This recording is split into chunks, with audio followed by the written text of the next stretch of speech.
Oh my god, જો તો ખરો. My god. Oh my god.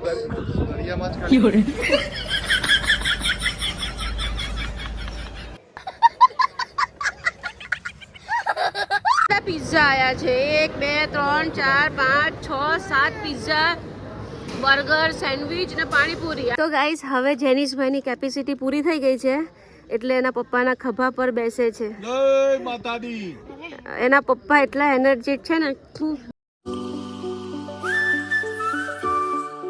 Good evening, Radhe Radhe, જય શ્રી કૃષ્ણ. તો ગાઈઝ અત્યારે અમે જઈ રહ્યા છીએ પારનેરા. અત્યારે વાગ્યા છે 4:24 થઈ છે. હજી અમને પહોંચતા 1 કલાક લાગશે. હવે અમારે પારનેરા ઉપર ડુંગર ઉપર ચડાય છે કે નહીં એ જોવું પડશે. લગભગ નહીં ચડાય તો નીચે દર્શન કરીને અમે નીકળી જઈશું. પણ આઈ હોપ, હું ભગવાનને પ્રાર્થના કરું છું કે જલ્દી પહોંચીએ, ટ્રાફિક ન મળે અને અમે ડુંગર ઉપર ચડીએ. તો ગાઈસ પોલીસવાળાએ રોક્યા છે અને પીયુસી માંગે છે, પણ પીયુસી નથી તો 1000 રૂપિયાનું ચલણ માંગે છે. બોલો આ હારા લોકો કેવા છે. જો પ્રતિક અત્યારે જુગાડ કરે છે, કંઈક શું કરે છે કોને ખબર. તો ગાઈસ ફાઇનલી અમે લોકો પહોંચી ગયા છે પારનેરા.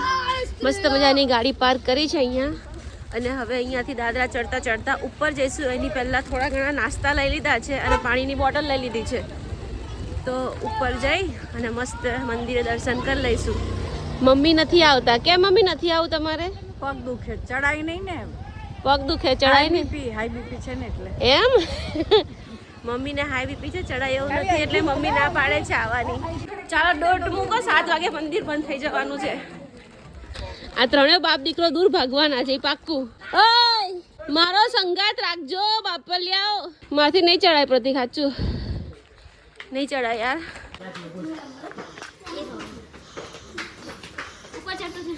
લોલીપોપ લીધો પણ ખાવો નથી. લડશો નહીં, રહેવા દે. આપી દે ને, આપી દે. પાછળ પડી જઈશ તું. કીડીઓ ખાઈ જશે. કીડીઓ એ પડ્યો બચી ગયો. જલ્દી ફટાફટ ચડો. ચાલો. માંડ 461 પગથિયા સુધી પહોંચી છું. દક્ષ જેની એના પપ્પા તો આગળ જતા રહ્યા, હું એકલી જ પાછળ જાઉં છું. જેનો પેલું બુલેટ ટ્રેન નું તો ગાઈસ અમારા જેનુભાઈનો બોલ જતો રહ્યો ત્યાં ખાડીમાં અને તમે વ્યૂ જોઈ શકો છો. પડી જઈશ. ફાઇનલી અમે પહોંચી ગયા. હવે 10-15 પગથિયા બાકી છે બસ. માંડ પહોંચી. પાછળનો વ્યૂ તમે જોઈ શકો છો. માઇન્ડ બ્લોઈંગ છે. જોરદાર છે ગાઈસ, બહુ જ જોરદાર છે. અમેઝિંગ. અને વાતાવરણ બી એટલું આમ ખુશનુમા છે, પ્લેઝન્ટ એન્વાયરમેન્ટ. 700 પગથિયા ચડ્યા પણ અમને સહેજ બી થાક નથી લાગ્યો. સહેજે થાક્યા નથી. એમને બિંદાસ ચડી ગયા છે. અને જો અમારા જેનિશભાઈ મ્યુઝિક વગાડી રહ્યા છે. તો ગાઈસ ફાઇનલી 705 નો નંબરનો પગથિયું આવી ગયું. પહોંચી ગયા મંદિરે. હવે જેનિશ કેટલો ખુશ થઈ ગયો છે. ફાઇનલી મંદિરે પહોંચી ગયા છે. મસ્ત દર્શન કરી લઈએ.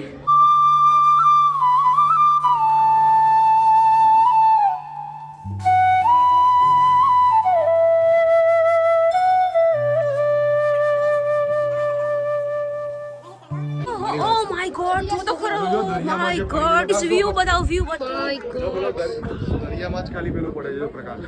દરિયો છે સામે. દરિયામાં સનસેટનો પ્રકાશ પડે છે. કેટલું માઇન્ડ બ્લોઈંગ લાગે છે યાર. ખાલી ત્યાં જ છે. એટલામાં જ છે પ્રકાશ, બીજે કશે પ્રકાશ નથી. જો સનસેટનું એટલું મસ્ત માઇન્ડ બ્લોઈંગ વ્યૂ છે ને.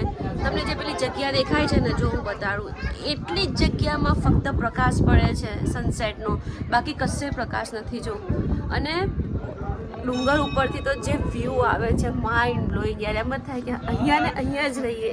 તો મસ્ત મજાના દર્શન થઈ ગયા છે ચામુંડા માના. હવે અમે ધીમે ધીમે નીચે ઉતરીએ.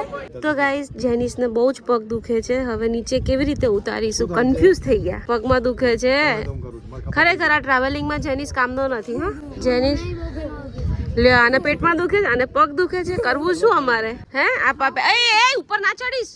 તો એને પેકેટ ખાવું છે. એના પપ્પા હાથ ધોવડાવે છે. જો પીયુની સામે મસ્ત મજાના છોકરાઓ નાસ્તો કરવા બેસી ગયા છે. થોડી વાર બેસીએ, નાસ્તો કરીએ અને પછી જઈએ ફટાફટ. તમે વ્યૂ જુઓ યાર, માઇન્ડ બ્લોઈંગ વ્યૂ છે યાર. અત્યારે ફોનમાં તો તમે નહીં જોઈ શકો પણ અમે જે રિયલમાં એન્જોય કરીએ છીએ ને વ્યૂનો, જબરજસ્ત યાર. પારનેર આવવું હોય ને તો ચોમાસામાં જ અવાય યાર. તમને વ્યૂ જોવા મળે માઇન્ડ બ્લોઈંગ યાર. હું વિડીયોમાં એક્સપ્લેન નથી કરી શકતી કે કેવો વ્યૂ છે. મારી નજર સામેનો વ્યૂ. આ હા જતું રહ્યું હવે જે પેલું સનસેટ હતું ને. તો ચાલો હવે નાસ્તા પાણી કરીને પછી ફટાફટ નીચે ઉતરીએ કેમ કે મમ્મી નીચે જ છે. હજી સુરત પહોંચવાનું છે, ડિનર પણ કરવાનું છે. તો ચાલો. ઓય પડી જઈશ પાછળ તું. તો આ બંને અહીંયા મસ્તી કરવા લાગી ગયા. એ ઠોકી એના પપ્પા એકાદી ઠોકી. એ ઠોકી જે આ દક્ષ જ મસ્તી કરાવે છે. પડી જઈશ જેનું. અલા રહેવા દે કહું છું એને. પાછળ ધમાલ કરવા લાગી ગયા. હવે પડી જશો તમે પાછળ.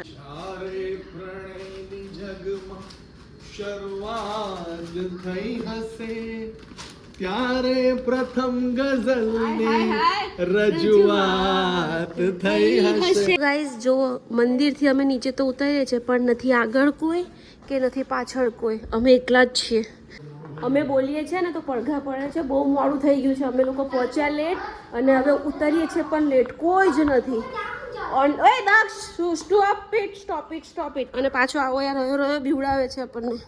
તો ગાઈઝ હવે જેનિશભાઈની કેપેસિટી પૂરી થઈ ગઈ છે એટલે એના પપ્પાના ખભા પર બેસે છે. જય માતાજી. એના પપ્પા એટલા એનર્જેટિક છે ને મારી નજર ના લાગી જાય એમ. વજન વધી ગયું લાગે. તો વધી મોટો થયો ને. થોડા ધીમે પ્રતિક એકાદું પગથિયું ભૂલ્યા ને તો પત્યું. એકદમ ધીમેથી. ફાઇનલી નીચે આવી ગયા, ઉતરી ગયા. ચડવામાં તકલીફ પડી પણ ઉતરવામાં તકલીફ ન પડી. ડિનર માટે ઊભા રહ્યા છીએ અને દક્ષભાઈને આજે પિઝા ખાવાનું મન થયું છે. તો અહીંયા ફૂડ કોર્ટ છે એમાં બધી જ બ્રાન્ડનું બધું જ જમવાનું છે. સબવે છે, પિઝા છે, પછી મોન્જીનીસ છે, પછી ઢોસા હબ છે, બહુ બધું છે. તો ત્યાં આગળ અમે ડોમિનોઝમાં પિઝા ખાઈ લઈએ. તો ગાઈસ દક્ષ જેનિસને એમના સબસ્ક્રાઈબર મળી ગયા છે તો મસ્ત મજાની એ લોકો સાથે વાતો કરી રહ્યા છે. ઘણા સબસ્ક્રાઈબર મળ્યા આજે તો અમને. 3 પનીર, 2 ગાર્લિક, ઓનિયન મંગાવે છે કે બધા પનીર મંગાવે છે. ફાઇનલી મેં સેન્ડવિચ બર્ગર લીધું છે. જો દક્ષુભાઈ તો બર્ગર ખાવા લાગી ગયા. જેનો પૂરી પણ આવી ગઈ છે. બર્ગર ટેસ્ટ કર્યું, સેન્ડવિચ ટેસ્ટ કરી. જેનિશભાઈ અહીંયા થમ્સઅપ ખોલીને બેસી ગયા છે. તો ફાઇનલી પિઝા આવી ગયા છે જેનિશભાઈના, દક્ષુભાઈના. પિઝા આવી ગયા છે. ચાલો હવે ખાવાનું સ્ટાર્ટ કરો. લ્યા ઓહો પિઝા આયા છે. 1 2 3 4 5 6 7 પિઝા, બર્ગર, સેન્ડવિચ ને પાણીપુરી. આજે તો જલસો છે ભાઈ. તો ગાઈસ ખાના પીના ફિનિશ હો ચુકા હે. અરે જેનિશભાઈ જો દોડતા પિઝ્ઝો ખાય છે રમતા. પેટ ચેક પટારું છે આ બીજું બર્ગર. હા Oh no!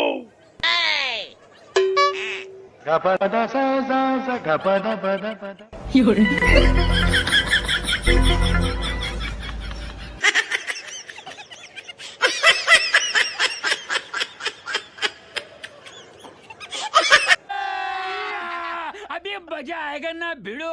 તો ગાઈસ આ બે નાના અમથા કોન 200 રૂપિયાના છે. હે પ્રતિક આ 400 રૂપિયાના 2 આઈસ્ક્રીમ લઈ આપાય છોકરાઓને. અલા પણ તોય સન્ડે હોય તો કંઈક ઇનફ હોય યાર. 400 રૂપિયાના 2 થોડા. અને આ જ કોણ તમે બજારમાં જાઓ તમને 30 રૂપિયાનો મળશે, 20 રૂપિયાનો. છોકરાઓને 200 રૂપિયાનો આઈસ્ક્રીમ ખવડાવીને હવે અમે સુરત જઈએ છીએ. મને એના પપ્પા પર ગુસ્સો આવે છે. 400 રૂપિયાનો આઈસ્ક્રીમ તો ના જ ખવડાવાય.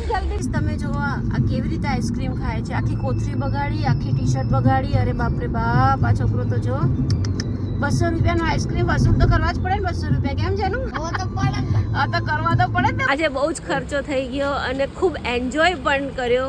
બહુ જ મજા આવી. તો આજનો બ્લોગ અહીંયા જ પૂરો કરીએ છીએ. આઈ હોપ તમને આજનો બ્લોગ પસંદ આવ્યો હોય તો મારી ચેનલને સબસ્ક્રાઈબ કરજો, લાઈક કરજો. ફરી મળીએ કાલ નવા બ્લોગમાં.